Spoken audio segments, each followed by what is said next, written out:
저는 이번 주에는 그 저기 선생님 말씀대로 SF 특집이 예. 특집으로 원래 애초에 생각하진 않았는데 그 어떻게 이제 아구가 잘 그러다 맞아가지고. 보니까 둘 다 SF를 예. 골라서 SF를 하게 됐는데 별의 계승자라는 작품이에요. 그 제목이 좀 멋있죠. 그 저기 책은 이렇게 생겼는데 이게 지금 또 서점에서 만날 수가 있는 별의 계승자가 있는데 이건 그건 아니고 그 직전에 나왔던 오멜라스라는 출판사에서 나왔던 책인데 요게 이제 언제 나왔지? 잠깐만요. 요게 2009년에 나왔는데 요때 나왔다가 그렇게 크게 엄청 뭐 잘 되진 않아서 금방 좀 절판이 됐는데 이게 가격이 엄청 치솟아갖고 정말 뭐 엄청 났었대요. 여기 그걸 알았으면 진짜 제가 진짜 팔았을 텐데 그랬는데 저는 원서가 있습니다.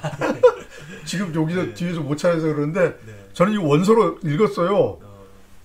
그러다가 요거 뒤에 이제 아작에서 나오지 않았습니까? 네, 거기서 좀 장사가 잘 됐다고 예, 하더라고요. 아작에서 나와가지고 뭐 별의 계승자인데 내가 분명히 읽었던 것 같더라고요. 그래서 찾아서 봤어요. 근데 네. 제가 이걸 못 찾는다는 이야기는 제가 재미없어 뒤로 처박아 놨다는 이야기입니다. 예, 그런데 이제 많은 사람들이 찾으니까 네. 뭔가 어떤 재밌는 점이 분명히 있을 거니까 대량 보는 관점이 다르니까. 그렇죠. 관심이 네. 다르니까. 이게 그렇죠. 뭐, 그래서 이런 얘기가 재밌는 겁니다. 네. 각자 어떻게 생각이 다르고 뭐 이런 걸 확인할 수 있고 그런 거니까. 네, 그래서 별의 계승자는 지금은 뭐 그 아까 말씀드렸던 아자이랑 출판사에서 나오고 있고요. 아마 서점에서도 진짜 뭐 많이 만나볼 수 있습니다. 이 작가부터 잠깐 간단하게 소개를 드리자면 이 제임스 P 호건이라는 작가인데요. 근데 이제 뭐 저도 그렇게 SF를 그렇게 좋아하거나 많이 읽은 사람은 아니에요, 솔직히. 그래서 뭐 이렇게 잘은 모르는 작가인데 이번에 좀 찾아보면서 알게 됐는데 41년생이고 그 영국 사람이에요. 예. 영국 런던에서 태어났다고 하고 뭐 16세 학교를 그만두고 뭐 여러 직업을 전전하는데 숱하지 않은 성장기를 거쳤다고 하더라고요. 제가 지난주에 아이리시도 말씀을 드렸는데 이게 크게 되는 사람들은 다 어렸을 때 학교를 잘 안다네. 다 그만두고 뭔가 약간 방황을 하는 시기가 다 있나 봐요. 그러니까 이제 그게 그게 어떤 뭐 그런가? 정제화된 어떤 뭐 네. 그걸 거치는 게 아니고 네. 자기가 왔다 갔다 하다 보니까 다른 사람들이 생각하지 못한 네. 똑같이 생각하지 않고 다르게 생각할 수 있는 어떤 장점들이 생기는 것 같아요. 그러니까. 예. 그러니까 이 남들과 좀 다른 어떤 예. 성취를 이루는 것 같아요. 예. 그렇다고 해서 만약에 청소년 분들이 보신다 보면서 다 학교 그만두지 마시고요.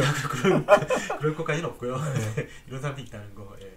그다음에 이제 나중에 이제 뭐 왕립항공연구소에서 이제 뭐 어떻게 뭐 좀 재능은 그러니까 뭐 이렇게 하여튼 머리는 그렇겠죠. 좋았나 봐요. 예. 뭐 장학생으로 공부하면서 이제 그때 이제 뭐 전기 전자 기계공학 이런 걸 배워서 이제 훗날 이제 SF 작가가 되는 뭐 기틀이 됐겠죠. 그다음에 60년대는 뭐 설계 엔지니어, 뭐 세일즈 엔지니어 이런 것도 하고 컴퓨터 회사에서 그 세일즈 훈련 프로그램 같은 거 뭐 만들기도 하고 그러면서 이제 틈틈이 소설을 쓰다가 77년도에 이 작품 별의 계승자 이 작품으로 데뷔를 해서 이제 크게 데뷔작이 또 날렸고 그랬나 봐요. 큰 성공을 거뒀고 그 다음부터 이제 79년도부터 뭐 전업 작가를 해갖고 여러 가지 작품 뭐 40권 이상을 썼는데 2010년에 돌아오셨네요. 69세 이제 아일랜드 저택에서 사망했네요. 영국 사람이라서 근데 아일랜드에서 생각보다 네.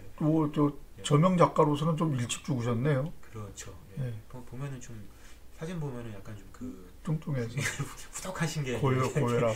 돈을 잘 버시다 보니까 이제 맨날 스테이크 먹고 아무튼 뭐 대표작으로 별의 계승자 시리즈가 있고 그 다음에 이제 뭐 미래 두 얼굴 과거로부터 여행 뭐 이런 게 있다고 하네요. 선생님 저 별의 계승자가 시리즈라고 그랬는데 네, 저도 그 내용상에 연계가 있는 뒤편들이 있는 겁니까? 그런 것 같아요. 아니 솔직히 말씀드리면 저도 그 1편만 봤는데 그러니까 대강 뭐이라도 말씀해 주세요. 대강 그런 것 같아요. 몇 편이까지 나와 있습니까? 5편까지 나왔대요. 오 그래요? 네, 그게 뒤에 이제 조금 뭐 간략하게 또 다시 설명해 드릴게요. 예, 알겠습니다. 뭐 저도 잘은 모르지만 못 봤기 때문에 이게 무슨 얘기냐면 이게 사실 SF가 선생님이 좋아하시는 스페이스 오페라가 20, 30년대에는 그게 되게 인기였었거든요. 왜냐면 그때는 이제 우주가 지금같이 밝혀지기 전이라서 그렇죠. 뭔가 더 신비로웠고 그러다 보니까 그리고 이제 우리의 상상력도 뭐 지구와 비슷하게 다 살 거라고 생각했는지 약간 뭐 이제 거기서 뭐 지구인들이 우주로 가서 뭐 전쟁을 벌이거나 약간 이런 식의 아주 말 그대로 스페이스 오페라 우주에서 펼쳐지는 모험극, 활극 약간 이런 게 인기였는데 10년대쯤 되면서 이제 우리가 인류가 달도 가고 이러면서 이제 뭔가 심리가 깨졌죠. 예, 그러면서 또 좀 약간 과학 소설이 그래도 과학적인 게 더 많이 나와야 되지 않냐 모험담보단 그런 차원에서 이 사람이 그걸 쓰기 시작해서 그래서 저기 처음에는 SF를 공상 과학 소설이라고 번역을 하다가 과학 소설로 이름을 바꿨죠. 공상은 좀 사실 그렇죠. 예. 공상은 진짜 말 그대로 그냥 이상한 상상인데 예. 소설은 공상 SF는 그런 건 아니죠. 저는 어렸을 때 전부 공상으로 봤습니다. 예, 아무튼 그래서 이게 철저하게 과학적인 어떤 그 이론을 토대로 그 논쟁을 벌이고 약간 그런 소설인데 이게 어떤 거에 대해서 논쟁을 펼치냐면 이 소설의 시대적 배경은 뭐 지금보다 한창 뭐 몇백 년 뭐 이렇게 더 후에 미래에 있지만 정확하게 또 연도는 안 나와요. 네. 정확하게 연도는 안 나오는데 아무튼 그 당시에는 이제 우주 탐사도 좀 이렇게 가능한 그런 시대인데 이게 달에서 또 이제 그 우주복을 입은 시체 한 구가 발견이 돼요. 그래갖고 이제 그걸 조사를 하는데 보니까 이게 당연히 달에 지구에서 이제 그때는 달로 또 자주 가는 시대니까 그렇죠. 뭐 그런 사람들한테 알고 봤더니 이게 시체가 조사를 해보니까 5만 년 전의 시체인 거예요. 이게 말이 안 되잖아요. 5만 년 전이면 인류가 거의 뭐 유인원 시절이고 막 이럴 때인데 그렇죠. 무슨 오스트랄로피테쿠스 뭐 요럴 때 같은데 이거 갑자기 우주복을 입은 시체가 5만 년 전이라니까 되게 특이하잖아요. 그래서 과학자들은 근데 뭐 이름이 없으니까 자기들 나름대로 그냥 찰리라고 이름을 붙여요. 그래서 이 찰리의 비밀을 밝혀내고 싶은 게 당연하죠. 과학계는 이게 난리가 날 일이죠. 그렇죠. 휴스턴 이런 나사 이런 데서는 달에서 시체가 발견했는데 5만 년 전이다. 이건 이게 완전 뒤집히죠, 세상이. 그래서 그거를 이제 일군의 과학자들이 논쟁을 벌이면서 어떤 도대체 일이 벌어진 것인가 하는 그 어떤 그 과학적 논쟁이 소설의 전부예요. 근데 이게 나름대로 되게 재밌어요. 그러니까 막 특별하게 액션도 없고 그냥 그래서 계속 논쟁만 하는데 이게 나름대로 이게 흡입력이 있어요. 그러니까 제가 재미없었다는 이유를 아시겠죠. 뭔가 좀 이렇게 액션이 있어야 되는데. 그렇죠. 저는 이거를 그냥 아닌 자리에서 진짜 밤새도록 봤거든요. 근데 뭐 이렇게 재미없을 수도 있어요. 왜냐하면 이게 특별하게 뭐 사건이 있거나 그러진 않아요. 그러니까 뭐 그게 이제 취향에 따라 확 갈릴만 한데 근데 이제 뭐 저는 좀 재밌게 봤는데 근데 아무튼 간에 그래서 이제 처음에 이제 찰리를 두고서 주인공이라고 할 수 있는 사람은 이제 빅터 헌트라고 하는 사람이 주인공인데 이 사람과 이제 뭐 한쪽 반대쪽은 약간 단체커 박사라고 이쪽에 이제 양쪽인데 과학자들이 좀 나뉘어요. 그래서 이 찰리가 정체가 뭐냐? 그러니까 이게 지구의 고대인인데 고대인이 옛날에 막 몇 년 5만 년 전에 엄청나게 인류 이렇게 기술이 발달해서 그때도 이미 달에 보낼 수 있었다. 그게 이제 어떻게 보면 합리적이죠. 왜냐하면 그 찰리가 인간이랑 거의 흡사하거든요. 그렇죠. 거의 아니야 그냥 유전 구조가 그냥 같아요. 그러니까 거의 동일해요. 그러니까 지구인이라고 봐야 되는데 근데 얘가 왜 달에 가 있느냐? 그럼 그 얘기인즉슨 5만 년 전에 달로 보냈다. 뭐 그런 가설에 이제 힘을 얻는데 근데 그게 좀 말이 안 되는 게 그럼 인류가 5만 년 전에 달을 보낼 정도의 그런 발달된 문명에 지구에 왜 그런 흔적이 없냐? 그러니까 이제 그게 이제 약간 제기가 되고 그러니까 차라리 그게 얘네들은 외계인일 것이다. 뭐 이런 저기 주장을 하는 사람들이 있고 그랬는데 이제 근데 이제 또 거기에 이제 찰리가 거기 종이 뭉치랑 이제 수첩 같은 거를 남겨요. 옆에 이제 그 우주복을 입고 있었으니까 이제 거기서 발견이 되는데 그걸 조사를 해보니까 그래서 그 해독하는 과정이 좀 재밌긴 해요. 약간 뭐 당연히 그게 우리 같은 알파벳이 아니고 다른 문자인데 암호라기보다는 걔네만의 문자겠죠. 근데 이제 그래서 그걸 우리가 해석을 알 수 없는 게 당연한데 가만히 보니까 위에 큰 숫자 하나가 있고 밑에 작은 숫자가 몇십 개가 있어요. 그건 뭐예요? 달력이죠. 그거는 그러니까 뭐 우리가 읽을 수는 없어도 그 숫자를 표기법은 달라도 대충의 반복되는 걸 보면은 달력이라는 걸 알 수가 있는데 근데 이게 보니까 달력이 1년에 1700일이에요. 그럼 그건 지금의 지구로는 말이 안 되는 거잖아요. 안 되는 거죠. 그러니까 이거는 얘네는 외계인일 것이다. 그래서 약간 외계인설이 중반부에는 약간 힘을 얻어요.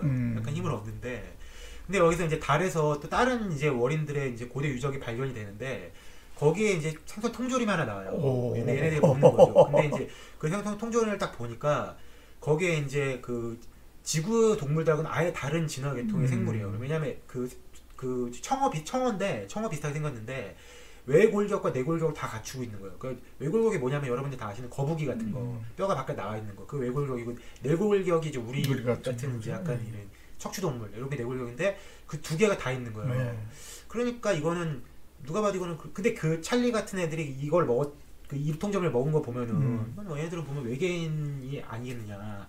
이쪽에 더 힘이 또 근데 그 청어같이 생긴 게 외골격 내골격 다 있으면 뭘 먹습니까? 그건 이제 다 먹으면서 살만 잘 이제 안에만 있어도 그렇고 겉에만 있어도 그렇는데 두 개 다 있으면 그러네요. 예.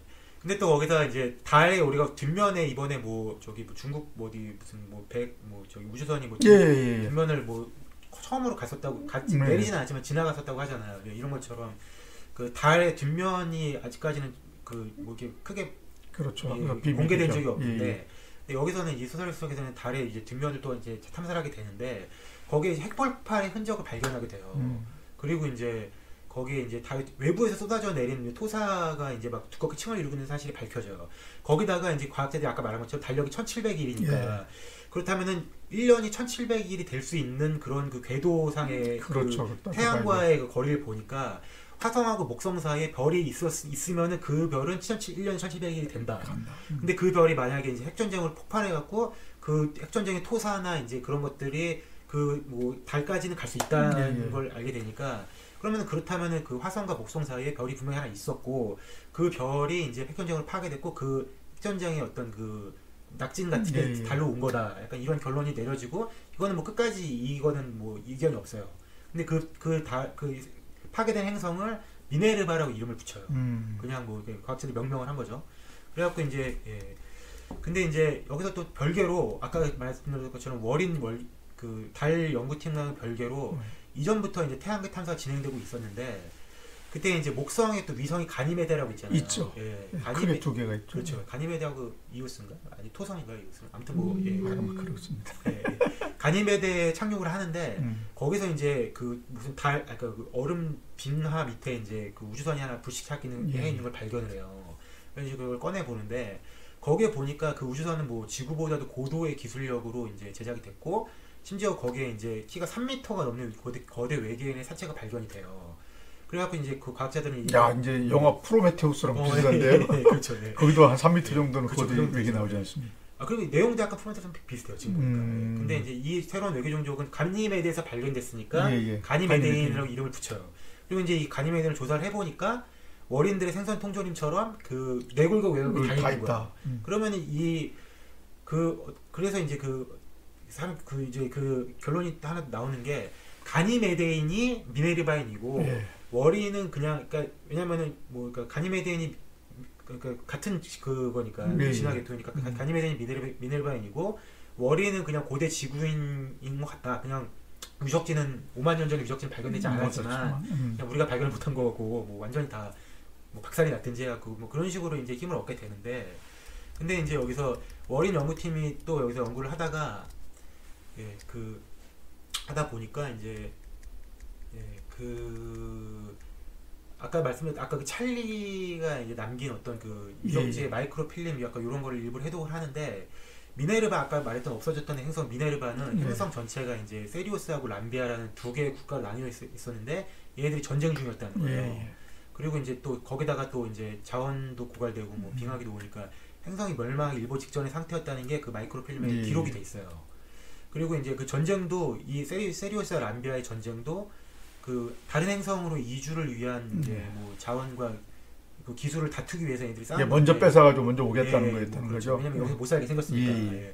그러다가 이제 지들끼리 핵무기를 사용해서 행성의 통치를 파괴된 거예요. 뭐 그리고 결과적으로 그렇게 됐는데 근데 이제 그럼 학자들이 막 이제 그러면 세리오스하고 람비아가 하나는 그 월인 찰리 같은 인간과 비슷한 형태고 하나는 가니메데인 3m짜리 거대 인간 이렇게 아니까 짐작을 하는데 기록이 어디에도 뭐 서로의 뭐 다른 나라를 묘사하면서 우리가 뭐 종이 다르다 이런 얘기는 없어요. 거기다가 또 가니메데인이 뭐 월인 찰리나 뭐 지구인 뭐보다 훨씬 뭐 고도의 기술력을 갖고 있고 거기다가 거기 가니메데까지 우주선 보낸 거로 봐서 뭐 행성 위주 이한 등은 충분하잖아요. 그러니까 이게 뭐 좀 약간 이 세리오스 람비아랑 이것도 좀 말이 안 되는 약간 그런 상황인데 그래서 이제 다시 이렇게 정밀 조사를 해보니까 우주선이 그 가니메데의 빙하 밑에서 발견된 2,500만 년 전의 것인 거예요. 뭐 5만 년도 아니고. 그러니까요. 그러니까 이제 거기다 월인들의 기록에서도 거인처럼 지혜로운 뭐 거인이 살던 시절에 관용어가 발견되면서 결국 처음에 그 빙하 밑에서 발견된 가니메데이는 미네르바에 살았던 구 미네르바인이고 아까 말했던 세리오스와 람비아로 나눠서 전쟁을 벌이고 있었던 거는 신 미네르바인이었던 거예요. 그런 거죠. 그러면서 이제 그런 식으로 이제 뭔가 이제 뭐랄까 이제 약간 어느 정도 중간 이제 결론이 나오는데 그 다음에 이제 최초의 가니메데인 2,500만 년 전에 가니메데인은 그 약간 외골구역 내골구역에 있는 걔네들은 구조상 뭐 이산화탄소가 높으면은 이제 호흡이 힘들대요. 그래갖고 그 당시 2,500만 년 전에 이미 급격한 환경 변화가 이제 일어나서 거기서 이제 미네르바 토종 생물들한테 생존하기 힘든 환경이 이제 조성이 되니까 예. 당시에 이제 그 3m짜리 가니메데인들은 지구에 있는 왜냐면 걔들은 뭐 2,500만 년 전에 이미 뭐 행성 같은 거 움직일 수 있으니까. 자유롭게 움직일 수 있으니까. 그래갖고 거기 지구에 가서 지구에 뭐 이렇게 산소를 생산할 수 있는 뭐 생물이나 여러 가지 좀 이끼 같은 것들 이런 것들을 갖고 와서 이제 그 다시 가니메드로 갖고 오는데 근데 이제 그게 다 실패를 해서 걔네들은 이제 우주선을 만들어서 그냥 아예 테라포밍을 간 거죠. 떠난 거죠. 근데 그 중에 하나가 이제 가니메드 불시착한 거죠. 그리고 나머지 진짜 정말 다른 이렇게 아예 떠난 애들은 어디 갔는지는 뭐 아직 뭐 우리가 알 수 없는 거죠. 근데 아무튼 그래서 그런데 이제 근데 이제 그래서 3m가 되는 원조 가니메데인들은 이미 이제 다 없고 이제 그때 이제 미네르바 토종 생물들은 이미 다 뭐 절멸하고 수상종만 남았는데 그러니까 아까 전에 그 청어통조림 같은 건 남은 거죠. 수상종은 남았으니까. 근데 이제 그 비어버린 미네르바 땅 위에는 지구에서 얘네가 갖고 왔잖아요. 이끼 그렇죠. 갖고 왔으니까 지구하고 비슷한 생태계가 구축이 된 거예요. 그러니까 이제 워린 찰리 같이 인간이랑 비슷하게 진행이 된 신미네르바. 그렇죠. 이게 된 거죠. 그러니까 그게 인류하고 거의 비슷하게 그렇게 뭐 진화한 게 약간 설명이 되는 거죠. 하면서도 이제 원래 것 미네르바에서 받고 그렇죠. 기술도 이제 따라서 배우고 그렇죠. 그러니까 인류보다는 훨씬 더 앞서서 발전할 수 있었던 거죠. 그러니까 이쯤 되니까 이제 대부분의 의문은 풀렸잖아요. 그랬는데 이제 거기서 이제 거기에 근데 여기서 마지막 의문이 또 발견이 되는데 거기에 이제 찰리가 이제 가지고 있는 수첩이 완전히 해석이 돼요. 그러니까 아까 말했던 세리우스와 람비아가 전쟁하고 있었고 얘가 찰리는 세리우스인지 람비아인지 그건 제가 순간 좀 잘 기억이 안 나는데 자기 동료 코리엘이라는 애가 있고 달 기지로 이제 이동을 하게 된 경위하고 뭐 수행된 임무 등이 되게 적혀 있는데 근데 이제 여기서 광선포로 이제 세리우스인지 람비아인지 나라 하나를 이제 절멸시키기 위해서 이제 달로 얘네들이 파견이 된 거예요. 그랬는데 그래서 달로 그걸 쏜 거예요. 그래갖고 실제로 얘네가 거의 절멸이 됐죠. 그랬는데 그 기록에서 모순점이 하나 발견이 돼요. 이 광선포 무기를 달에서 미네르바를 발사했는데 4분 만에 직격이 됐다는 기록이 남아있는 거예요. 근데 미네르바는 지구에서 2억 6천만 킬로미터 떨어진 곳에 위치한 행성이잖아요. 행성이니까 지구하고 달하고 그래도 가깝잖아요. 그렇죠. 달에서 미네르바까지는 2억 4천만 킬로인데 광선 무기가 4분 만에 2억 킬로미터를 떨어진 거에 직격해서 뚜렷한 피해를 난다는 건 뭐 어떤 거로 불가능하거든요. 뭐 이렇게 뭐 기술력 같은 거를 뭐 이렇게 발전했다 하더라도 그건 빛의 성질상 불가능하대요. 그러면 그게 말이 안 되잖아요. 그게 이 달이 미네르바를 직격을 2억 4천 그러니까 뭐 그렇게 먼 데까지 갔는데 이것도 달하고 지구하고 오히려 가깝고 그게 말이 안 되니까 그 다음에 그 월인하고 지구인의 놀라우리만큼 일치하는 유전자 동일성의 비밀이 완전히 밝혀진 것도 아니고 그리고 미네르바와 달의 관계는 도대체 무엇인가 지구와 달의 관계는 무엇인가 요거에 대한 그 의문이 마지막에 남아있는데 그걸 아까 말했던 빅터 헌트 교수가 마지막에 하고 한 50페이지 30-40페이지 가까이 이제 막 이렇게 추리소설처럼 다 얘기를 해요. 뭐 이렇게 돼서 이렇게 됐을 것이다 얘기를 하는데 이건 제가 얘기를 꽤 많은 한 200페이지 가까이 제가 좀 내용을 요약을 했기 때문에 뒷부분은 그래도 여러분이 좀 더 재미를 위해서 제가 다 밝히진 않겠습니다. 근데 정말 놀라운 또 해답이 기다리고 있고요. 아마 그 선생님 프로메테우스 얘기하셨는데 약간 그거라도 좀 비슷하고 인류가 어떻게 발생을 했는가 뭐 이런 거에 대한 비밀도 풀리고 그리고 달이 어떻게 그러니까 우리의 달의 정체는 무엇이었는가 뭐 이런 것도 풀리고 굉장히 이제 풀린다고 하는 것은 그 교수가 생각하는 그렇죠. 추리죠. 그렇죠. 그렇죠. 물론 이제 뭐 그게 진짜 과학적 우리가 지금 알고 있는 과학적 사실에 뭐 부합하는 건 아니고 소설 속에서의 얘기긴 하지만 근데 어쨌든 굉장히 논리적으로 그 소설 속에서 이제 갖고 있는 단서만 갖고 굉장히 아주 뭐 이렇게 명쾌하게 뭐 답을 내죠. 근데 그래서 일종의 이것도 추리소설에 가까워요. SF 추리소설에 가깝고 그리고 별명이 이게 학회 SF라고 그냥 정말 그 교수진들끼리 논쟁으로만 가요. 그러니까 그래서 이렇게 학회 한 장면을 보는 것 같다고 학회 SF인데 아무튼 독특한 SF를 또 한번 보시고 싶으면 꼭 보시라고 권해드리고 싶은 게 뭐 이렇게 선생님이 좋아하시는 뭐 약간 모험담과 이런 것도 그런 것도 좀 많이 있지만은 뭐 우주 전쟁이라든지 이런 것도 많이 있지만은 이런 책은 저도 거의 처음 봐서 되게 좀 흥미로웠거든요. 이런 것처럼 독특한 걸 찾으시는 분들은 한번 보시면 할 것 같고 이게 별의 계승자가 이제 1981년에 일본에서 SF 문학상이 성운상이라고 있는데 제일 큰 상이고 여기서 이제 대상을 수상했고 몇 년 전에 만화 책으로 리메이크가 됐대요. 저도 그걸 못 봤는데 일본에서 굉장히 인기를 끌었다고 하더라고요. 그러니까 그러니까 별의 계승자는 장편 소설이 성운상 해외 장편 부분에서도 대상을 탔고 2000 몇 년도에 만화 부문에서도 대상을 탔어요. 그러니까 두 번 탔죠.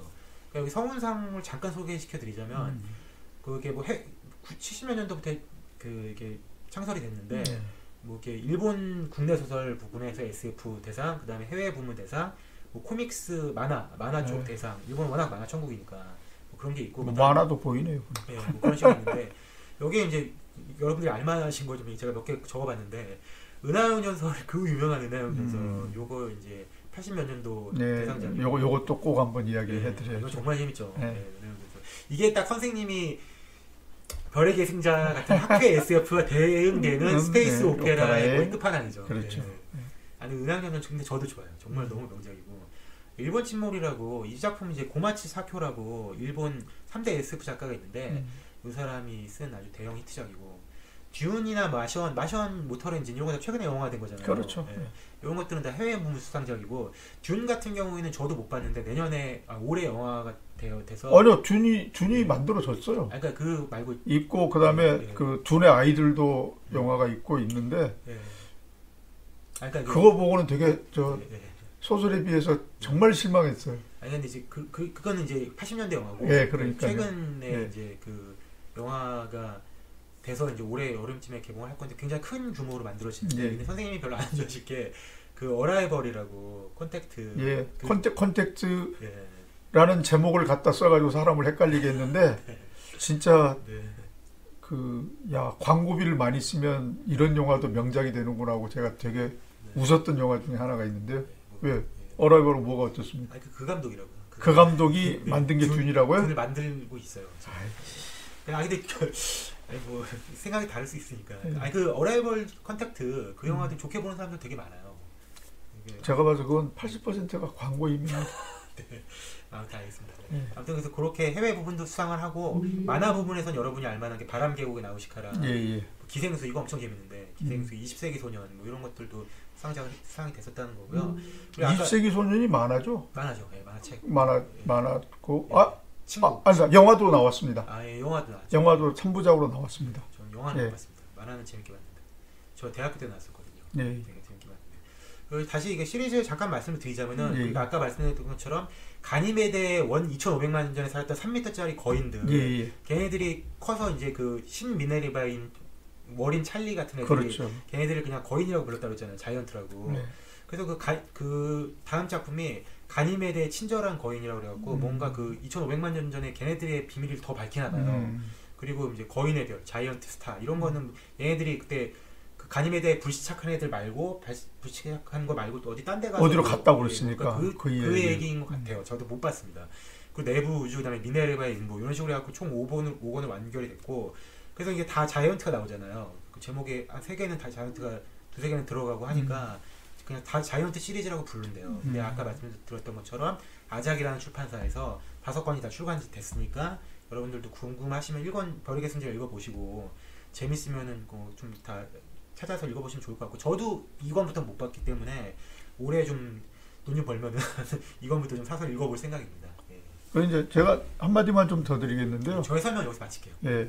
여기 그 이야기를 어떻게 만들었나고 생각하니까 지구 자체에도 6번 정도의 문명이 발달했다가 무너지고 발달했다 무너지고 발달해 무너졌다고 해서 익스팅션, 전멸이라고 하는 용어가 있거든요. 그래서 6번 정도 무너지고 이제 7번째 지구의 위험이 닥쳐왔다. 뭐 이런 식으로 이제 뭐 이야기를 하는 경우가 많거든요. 그러면 앞에 그 6번이나 있었던 발전된 지구의 문명은 결과적으로 지구에서만 살다 없어졌겠냐 아니면 우주로 퍼져나갔겠냐 뭐 이런 것에 대한 이야기가 굉장히 많은데 그와 같이 그냥 그런 것이 있었다라고 하는 것을 다른 영화에서 만일 이게 그냥 한 영화나 소설에서 한 10분 20분 만에 해갈 이야기를 가지고 이걸 5부작으로 만든 것 같아요. 느낌에 그것들에 대한 하나하나 다 이유를 달고 뭔가를 이제 그 다른 의견을 붙이고 이래가지고 그런 것 같습니다. 왜냐하면 우리 지구상에서도 우리 시대와 안 맞는 것들이 많이 발견되지 않습니까? 뭐 고대에서 제트기 형태가 발견됐다든지, 그 다음에 뭐 그 마야 문명에서 그 족장이 그 어디 들어가서 누워 있는 것 같은 모양이 보이니까 우주선의 조종석 같은 모양으로 만들어졌다든지 또는 그 큰 우레소리와 함께 나타난 어떤 것들이 보면 뭐 얼굴에다가 이렇게 뭐 큰 뭘 뒤집어 쓰고 거기서 뭔가 줄이 뻗어 나왔는데 그건 호흡관일 것이다라고 뭐 이야기한다든지 이런 식으로 해서 전투기 파일럿 예예 설명을 이렇게 지금 많이 하고 있는 것들이 있는데 그것을 이렇게 되게 늘려가지고 그것에 대한 설명을 하나하나 다 붙여놓은 것 같은 저는 그런 느낌이 듭니다. 예. 그렇게 보실 수도 있죠. 예. 저는 사실 후속작들 못 봐갖고. 예. 예. 아무튼 뭐 그럼 별의 계승자 설명은 여기서 마치겠고요. 예. 예. 그럼 또 다음 주에 뵙겠습니다. 예, 감사합니다.